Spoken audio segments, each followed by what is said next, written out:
శ్రోతలందరికీ నమస్కారం. ఈరోజు దూరపు కొండలు అనే కథతో మీ ముందుకు వచ్చాను. కథ విని మీకు నచ్చితే సబ్స్క్రైబ్ చేసుకొని షేర్ చేసి కామెంట్ చేసి నన్ను ప్రోత్సహించగలరని ఆశిస్తున్నాను. మరి కథలోకి వద్దామా? దూరపు కొండలు కథ రచన పఠనం విజయలక్ష్మి.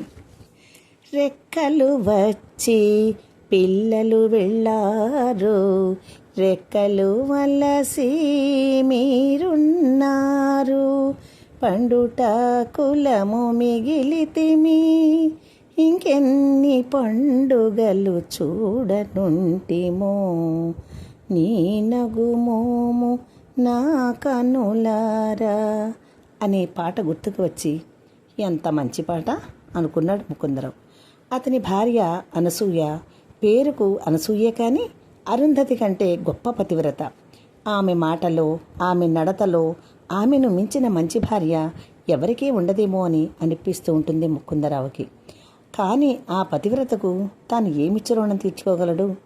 తనకి ఉద్యోగం రాకమునుపు ఇబ్బందుల్లో ఉన్నప్పుడు ఇది ఉంది ఇది లేదు అని ఎప్పుడూ అతనికి చెప్పలేదు. ఉన్నదానితోనే కడుపు నిండా పిల్లలకి తనకి పెట్టేది.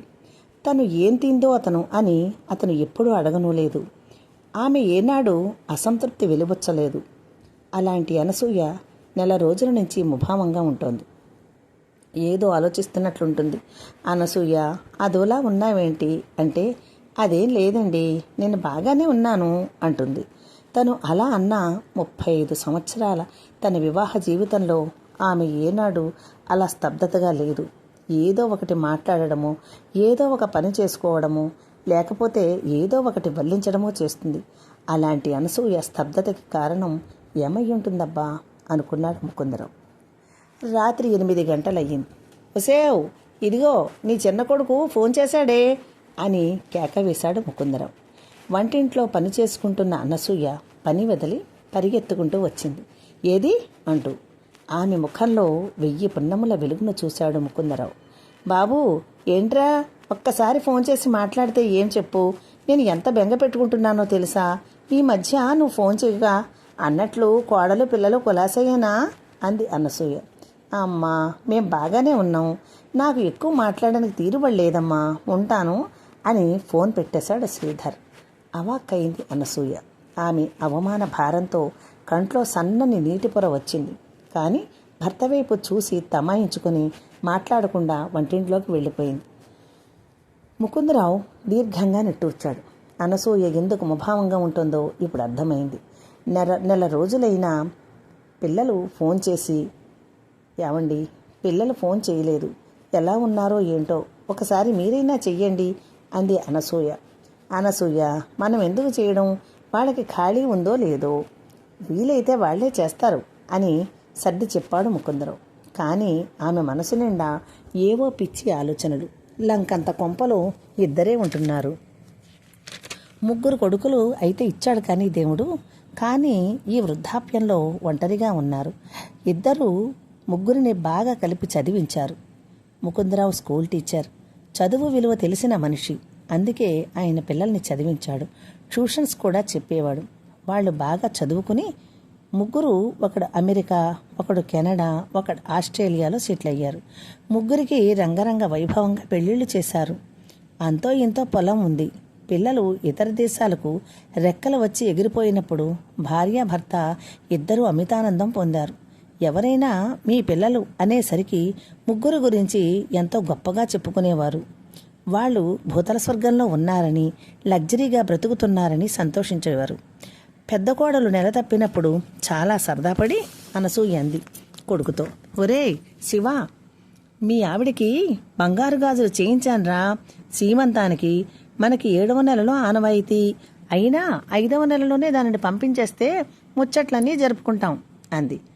అమ్మా, ఇప్పుడు రావడం కుదరదమ్మా, గాజులు ఎప్పుడైనా ఇవ్వచ్చు, అయినా అలాంటివన్నీ ఇప్పుడు ఎందుకమ్మా? అది కాదురా, కడుపుతో ఉన్న పిల్లని సంతోషపెట్టడానికి, దిష్టి లేకుండా ఉండడానికి సీమంతం చెయ్యాలిరా అంది మరల. అమ్మా, నీ కోడలికి ఇక్కడ కావలసినంత సంతోషం ఉంది, అయినా ఈ దేశాల్లో దిష్టులు అవి ఏం ఉండవమ్మా, అన్నాడు పెద్ద కొడుకు. ఆమె సమాధానం చెప్పలేక ముఖం చిన్నబుచ్చుకుంది. అలా మొదటిసారి పెద్ద కొడుకు మాటలకి కంగు తింది. వాళ్ళు రాలేదు. రెండవ బిడ్డ పుట్టినప్పుడు కూడా రాలేదు. వాళ్ళని చూసి 10 సంవత్సరాలైంది. ఎప్పుడైనా ఫోన్ చేస్తే కులాసయ్యనా అని అడగడం తప్ప గత్యంతరం లేదు. పిల్లలకు నాయనమ్మ తాతగారు అని చూపించరు. వీడియో కాల్ చెయ్యరు. వాళ్ళు వస్తే ఇప్పుడు కొడుకుననే గుర్తుపట్టలేకనమో లేదో అనుకుంది అనసూయ. ఫోన్లేవే, వాళ్ళ బతుకు వాళ్ళు హ్యాపీగా బతుకుతున్నారు అన్నాడు ముకుందరావు. ఇక రెండవ కొడుకు నెలకొకసారి ఫోన్ చేస్తాడు. అతనికి ఒక్కడే కొడుకు. వాళ్ళు వెళ్ళాక రాలేదు. 7 సంవత్సరాలైంది. ఇక మూడవ వాడు వెళ్ళి 5 సంవత్సరాలైంది. వాడికి ఏడాది కూతురు ఉంది. 4 మనవలు ఉండి మా అమ్మ తాత అని అనిపించుకోలేకపోతున్నాం. ఆ పిల్లలు పుట్టినప్పుడు ఫొటోస్ మాత్రం పంపారంతే. వాళ్ళ ఆటాపాట ఎప్పుడూ చూపించరు. ప్రక్కింటి శారద తన 2 కోడళ్లను వెంట పెట్టుకుని పేరంటాలకి వస్తుంది.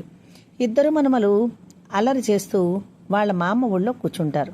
వాళ్ళని చూసి ఎంత ముచ్చటపడుతూ వాళ్ళు చేసే అల్లరికి సున్నితంగా మందలిస్తూ ఎంతో సంతోషంగా ఉంటుంది శారద కొడుకులు పెద్దవాడు వ్యవసాయం చేసి చూసుకుంటాడు. అనసూయ వాళ్ళ పొలాల ప్రక్కనే శారద వాళ్ళ పొలాలు. చక్కగా పొలం పనులు రైతుల చేత చేయిస్తూ తాను చేస్తూ ఉంటాడు. చిన్నవాడు పక్క ఊరిలో స్కూల్ టీచర్గా చేస్తున్నాడు. సాయంత్రానికి ఇంటికి వచ్చాక అన్నగారితో కలిసి పొలానికి వెళ్లి సూచనలు ఇస్తూ ఉంటాడు. తల్లిదండ్రులిద్దరినీ కంటికి రెప్పలా చూసుకుంటారు. రాత్రి తండ్రి కాళ్లకు మర్దనా చేసి ఆయనకు మందులు అవి ఇచ్చి అప్పుడు పడుకుంటారు. అప్పుడప్పుడు తోటికోడళ్ల మధ్య చిన్న చిన్న విషయాల్లో తేడాలు వచ్చినా వెంటనే వాటిని సర్ది చెప్పి మామూలు చేస్తుంది శారద. ఆ అన్నదమ్ముల ఐకమత్యం రామలక్ష్మణుల వంటిదే. తను పిల్లలు ఇతర దేశాలకు వెళ్లిన కొత్తలో అనసూయ పేరంటాలలో తమ పిల్లలు విదేశాల్లో ఉన్నారని చెప్పుకోవడానికి ఎంతో ఉత్సాహపడేది. రాను రాను వాళ్ల తీరు చూశాక మనసులో అలజడి ప్రారంభమైంది. వెళ్ళాక ఒక్కడూ తిరిగి స్వదేశానికి తిరిగి రాలేదు. ఒంట్లో ఓపిక ఉన్నన్నాళ్ళు కొంత బాధ తెలియలేదు. రాను రాను ఒంట్లో ఓపిక తగ్గాక ఏదో రకమైన భయం చోటు చేసుకుంది. ముకుందరావు తెల్లవారి అలా పొలానికి వెళ్ళి వస్తాడు. అలా రచ్చబండ మీద కూర్చొని పిచ్చాపాటి అయ్యాక ఇంటికి వస్తాడు. ఈలోపు స్నానం, పూజ, పునస్కారం అయ్యి కుండీలోని మొక్కలకి నీళ్లు పోసి టిఫిన్ తయారు చేసి ఇద్దరూ తిన్నాక కాసేపు అలా మాట్లాడుకున్నాక వంట మొదలు పెడుతుంది. రోజు జరిగే తంతు ఇదే. అలా నెలకు ఒకసారి చేసే ఫోను 2 నెలల వరకు వెళ్ళింది. తామిద్దరూ పెద్దవాళ్ళయ్యారు. ఏ శుభకార్యం చేద్దామన్నా పిల్లలు రారు. పెద్ద కోడలు సీమంతం చేస్తానని అడిగినప్పుడు పెద్ద కొడుకు తేలికగా తీసి పడేశాక ఇక మిగతా 2 కొడుకుల్ని అడగనేలేదు. ఆ మాటే వాళ్ళు అంటారు. 2వ వాడి అత్తగారు, 3వ వాడి అత్తగారు పురిటికి అక్కడికే వెళ్ళి పోశారు. అయ్యో మేము వద్దాం కదా అని అనసూయ అంటే 2వ వియ్యపురాలు ఎందుకండి మీకు శ్రమ, మేం వెళ్ళి వస్తాం కదా అంది. ఆ మాటకు ఏం చెప్పాలో అర్థమవ్వక మాట్లాడకుండా ఉండిపోయింది అనసూయ. అలాంటివేమీ పట్టించుకోకు. కని పెంచి వారి బాధ్యతలు తీర్చే వరకే మనం బాధపడకూడదు. అయినా ఇందులో మన తప్పు కూడా ఉంది. వాళ్ళు విదేశాలు వెళ్తామన్నప్పుడు మనం అడ్డు పెట్టలేదు సరికదా, సరదా పడ్డాం. నిజం చెప్పు, నువ్వు కూడా మా పిల్లలు ఫారెన్లో ఉన్నారని చెప్పుకోవడానికి సరదా పడేదనివి కదూ అన్నాడు ముకుందరావు. అవునండి, కానీ ఇలా తిరుగురారని మాత్రం అనుకోలేదు అంత దిగులుగా. ఏమండి, ఇంత మనలా బాధపడే వారి కోసం మనం ఏదైనా సాయం చెయ్యాలండి అంది ఆర్ద్రత నిండిన కళతో. ఏం చేయమంటావు, నువ్వే చెప్పు అన్నాడు అనునయంగా ముకుందరావు. ఏమండి, మీరు ఏమీ అనుకోనంటే ఒకటి చెబుతాను. మనం పిల్లలు బాగా స్థిరపడ్డారు. వాళ్ళ గురించి దాచిన ఆస్తులు, పొలం అన్నీ అమ్మేసి ఇంత స్థలం ఉంది మనకి. ఇందులో కొన్ని గదులు కట్టి నిర్భాగ్యులైన వాడికి నీడనిద్దాం.